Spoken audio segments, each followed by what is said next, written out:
Good morning, sisters and brothers. I know that it's early and I saw some of you at the bar last night, so don't feel obliged if there's no energy in you, but you're going to need to do something about it sooner or later. It's great to be here at your convention, and I'm honored to be here, of course, today to speak at your convention. And I really appreciate the theme of your convention, Our Union, Our Future. That's exactly, I think, what our trade union movement do every single day, both in the United States and in Canada. We work, of course, to make our unions stronger because we know that we build a better future for all working people by having a strong union. The Canadian Labour Movement, of course, I want to tell you a little bit of our story. We had a good year in 2015, and we're hoping to have a similar year here in 2016. I'd like to share some of our positive change that is happening in our country, and of course, the incredible work that we're continuing to do to build and strengthen our movement in Canada. In 2015, early part of last year, our Supreme Court, of course, issued two very important rulings. In January, the Supreme Court of Canada declared that Canadians have a fundamental constitutional right to strike in our country and is protected by our national constitution. No government can take that away.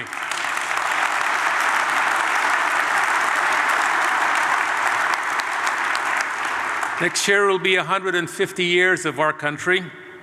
I can't begin to tell you what this means because for too long we've seen government intervene in disputes of working people in our country. We had to intervene in the court, and finally, of course, we've won the most important victory on behalf of working people. As you know, strikes is always a last resort for our movement. We do everything to reach a collective agreement, and of course, when that cannot happen, we will do what is necessary to get the attention of the employer. This decision is, of course, level the playing field for workers and make it hard for government, of course, to intervene in our disputes into the future. A few days later, again, in another intervention, we had to go to the courts. The courts, of course, the Supreme Court declared that Canadians have a constitutional right to choose a union free of their choice without the interference of employers and government and to bargain freely, collectively in our country. That is now a constitutional protected right in our country.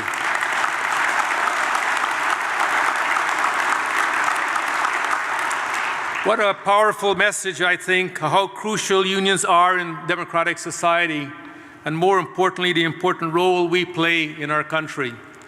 Both of these decisions was possible because our movement decided we're going to take on governments and employers who decide to deny some fundamental basic values of trade unionism. Of course, last year, equally so in October, we had an equally important victory. We kick out one of the most right-wing ideological government we have ever had at the federal level, a Conservative government, and we kicked his ass right out of office because we were sick and tired of his 9 years of torturing our members and our country. And of course, today we have a very progressive government in our country, and we're proud of what we were able to do.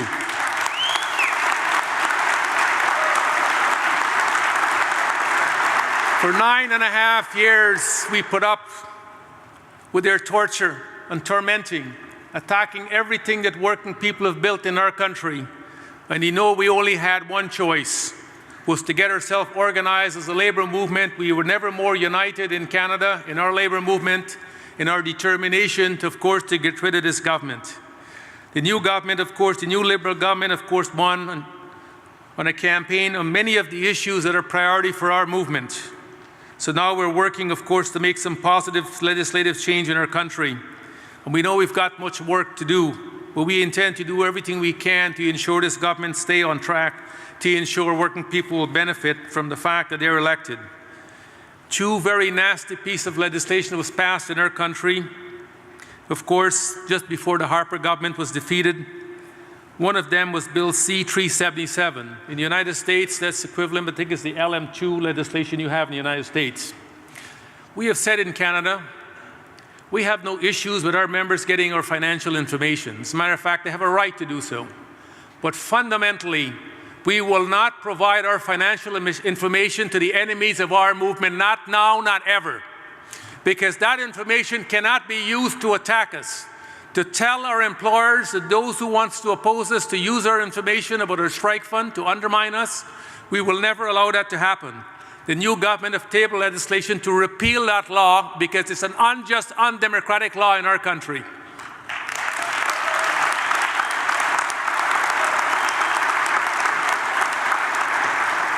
Sisters and brothers, equally so, we had card certification at the national level, at the federal level, for over 60 years in our country. Well, all a worker had to do was assign a union card, and if a union get more than 50% plus one, it was certified. Again, without much discussion, the government, of course, repealed that law and brought in, of course, certification for unions by vote. And we know exactly what happened in every vote. The employers intervene and obstruct workers' free and democratic right to join the unions. The new government have tabled legislation that will repeal the legislation that took away the card certification. By the end of this fall, we will restore card certification at the federal level once again in our country.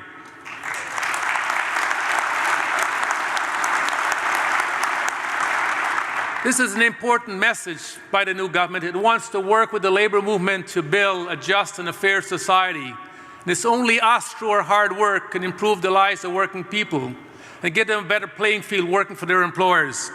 I can't begin to tell you how this will help us in a broader work, of course, for us to grow our density in the country. A couple of other important campaigns we're also working with in the CLC. It's a national ban on asbestos in our country. Like many of you here, at some point in your life, you may have been involved or working and come in contact with asbestos. This is a terrible, terrible carcinogen. Doesn't matter whether it's one fiber or a handful of fibers you get in your lungs, at some point it'll kill you. It's a 25 to 30 years latency period before it takes effect on your body. No worker go to work to die. We go to work to make a living and look after our family. And this substance, of course, should be banned. We are calling for the government to have a comprehensive ban, both on import and export of asbestos in our country. We want to ensure there's a national registry of all public buildings that contain asbestos. So workers who work in those facilities will know simply that that building is contaminated. And if they want to use their right to refuse to go into that building, it's their right to do so at the end of the day. We also want the government to create a national registry, of course, for workers dying from this disease, so we can track how terrible an impact this substance has had on working life in our country. And in addition to that, of course, we want to ensure that all rebuild that the federal government is involved in funding or supporting in the infrastructure program, that no asbestos product should be used in the rebuild of our infrastructure. The government has already indicated they're going to move in that direction, and when they reconvene in the fall, we're hoping we can complete this. This is an important, of course, step and a victory for working people, because no matter how safe you may be with asbestos, if you get it in your lung, as I did when I was working as a mechanic, you're always going to worry in the back of your head, it's just going to affect your lives at some point. We know too many friends and family who have died from this disease, and we need to put an end to this carnage of working people. It's simply unacceptable in my country. I know as it is in the United States, we should have a national ban on this substance to ensure no worker come in contact with it. Sisters and brothers, the next issue we're working on is a temporary foreign workers program. This is a program that was created in our country, of course, to bring in temporary foreign workers. First, I want to congratulate your union in Canada. I know the incredible work Joe and his leadership is doing in Canada on this issue. Speaking out against greedy employers who exploit this program to pay workers lower wages and abuse the low-skilled migrant program. This is reprehensible and it must be stopped. Second, of course, I want to thank your strong leadership, of course, in growing the Canadian economy, always to make sure that Canadians are hired first. You train for Canadians for skilled trades. Your training centres are the state-of-the-art for apprenticeship program and the work class in our country. You recruit underrepresented workers for the skilled trades. The Helmets to Hard Hat program that Joe is part of and the Boilermakers are part of, the recruits, of course, former military personnel to work, of course, in the skilled trades. Building Together program to recruit women. The Trades Wins Success programs, of course, to train Aboriginal workers in our country and give them an opportunity to get in the skilled trades. And of course, the Hammer to Heads program, of course, to target disadvantaged youth. This is all very critical and important work to show what the union is doing, of course, to help so many people. I want to thank the leadership of your organization for the important work you're doing. And my third point, of course, is the skilled trades part of the temporary foreign workers program. Of course, we should be a model for reforming the rest of the program, what your union is doing. I know it's, of course, it's all hands on deck for skilled trades when the industry is at its peak and the entire workforce, of course, is flat out. And that's always, of course, the need for work to be maintaining when there's a shutdown, no matter what the price of oil might be in our country. Owners want to guarantee that you will supply qualified workers if your contract gets to get to work. So the Boilermakers, of course, use the program in the right way. It measures the measures of last resort for temporary to fill labor shortages. That's how we ensure the projects go ahead and ensure that members have jobs and ensure workers get the job done. Under the Boilermakers program, the temporary workers are covered by a collective agreement. They make sure that they're certified and meet safety standards, and you make sure they are not exploited in any form, shape, or way. And it's important, of course, that the federal skilled trades program include a pathway for permanent residence for workers who want to stay in our country. The skilled trade parts of that program needs to be maintained.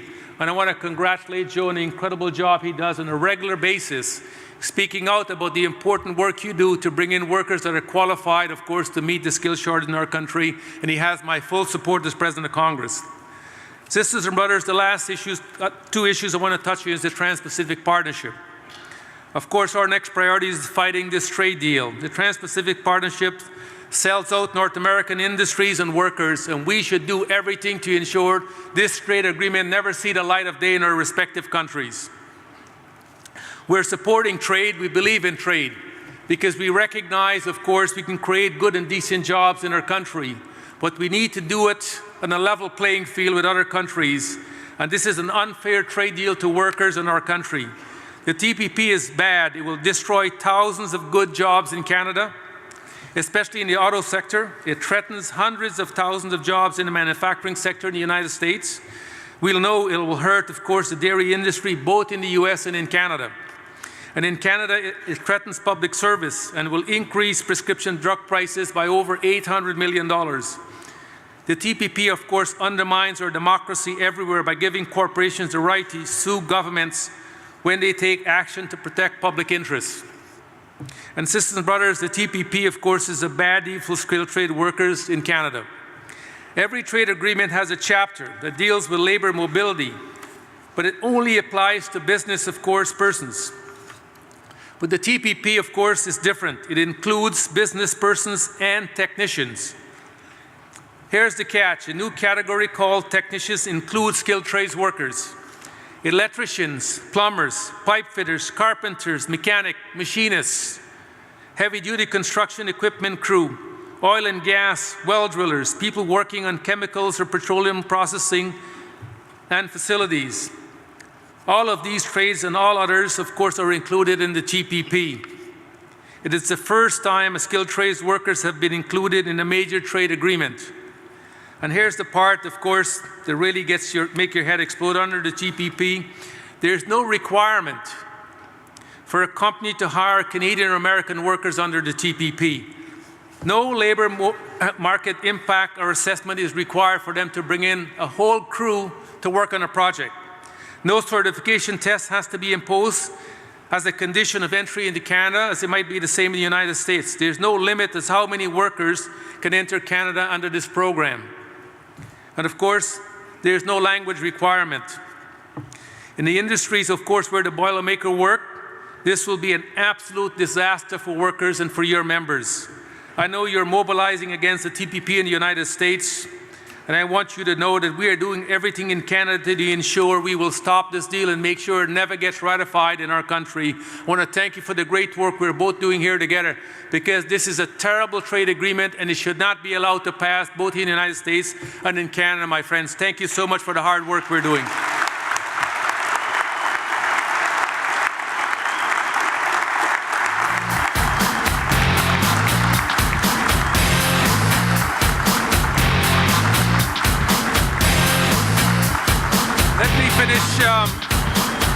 Sorry, just one quick point I want to finish on, and before I conclude. One last thing we've been working on is expanding our public pension plan. In Canada, we have labored for over 7 years to expand our public pension plan. We have said right from the start, if you spend a lifetime working, you should not have to retire in our country in poverty. It simply is an affront to our dignity and to our hard work as working people. And for 7 years, of course, the hard work, we're finally able to see, of course, the hard work of our labor coming to pass. A couple of weeks ago, our finance ministers met, and of course, they've agreed to increase our public pension plan by 33%. Of course, it's been that way for over 50 years. This is the first time there's going to be a major increase to our public pension plan. 11 million Canadians have no workplace pension plan in my country. 29 million workers would benefit as a result of what we were able to do in improving our public pension plan. And this is important work. For us who are trade unionists, we have our union to represent us and, of course, to bargain for us. But do you have a young son or a young daughter in Canada? Not likely they might be working in a union establishment and able to have a public pension plan. This was important work, and work in only which the labour movement could have done, of course, to improve the public pension plan. I know very shortly we'll celebrate this victory as they, of course, ratify this agreement. But sisters and brothers, I can't tell you how important this work, of course, to the labour movement in our country. As we said when we started this work, we will stick for it as long as it takes. I want to acknowledge the important work the Boilermakers, of course, play in all the campaigns we were involved in Canada. There has not been a time when I've called your representative, Joe Maloney, and said, Joe, I need you to be at a meeting or to participate in something we're doing in the CLC. He has always been there to support me and the Congress and the work we're doing to build our movement. I want to thank you here for allowing me to speak at your convention. I want to leave you with this very special message to my American friends. I know you faced a very critical and a crucial election coming up in a very short time. As working people, you work very hard to build your organization. You cannot allow to take one step backward. And for whatever you do, how we may disagree, you cannot allow a right-wing asshole to rule your country.